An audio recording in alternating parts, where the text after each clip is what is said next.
Fifthly, though, there can also be another hazard. There can be an unhealthy obsession with apocalyptic scenarios. This is very understandable if you feel that you will not live to see the end of the week or the month or the year. The afterlife, the next life, draws very close. And the whole world takes on the character of a hospital emergency room. Apocalyptic books of the Bible are very close to the experience of persecuted Christians. They live in the book of Daniel or the book of Revelation. They pore over Matthew chapters 24 and 25 to discern the signs. But again, it can slide into an over-concern with the timing of the Lord's return, or a kind of spot the signs mentality that can lead to becoming a cult. And eventually, it's not Christ they're worshipping anymore, but the interpreter. Sure, the Lord is coming back all right, and it's vital to inhabit the heavenly dimension, but an apocalyptic focus, if it's pushed too far, can damage churches. Right at the heart of Matthew 24 is this verse 27. It says, "For as the lightning flashes in the east and shines to the west, so it will be when the Son of Man comes." I wish I could write that verse in the sky over China, over parts of Africa, Latin America. You don't have to figure out the signs. It will be obvious when the Lord is returning. Don't worry, no one is going to miss it. Remember, the Christian year starts with the season of Advent. And the point of Advent is to learn how to wait. Wait for the Lord's return. Believers had to wait for the Lord's first coming, and we practice in Advent the discipline of waiting patiently for His return. Now, there are other hazards as well. I would say, on the whole, persecuted Christians have a tendency to resist complexity. They can be very Manichaean in their understanding of reality.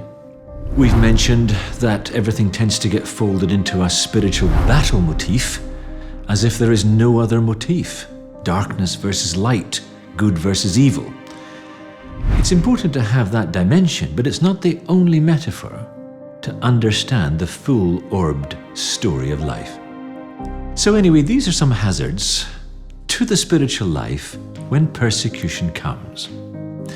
It's not guaranteed to lead straight to glory.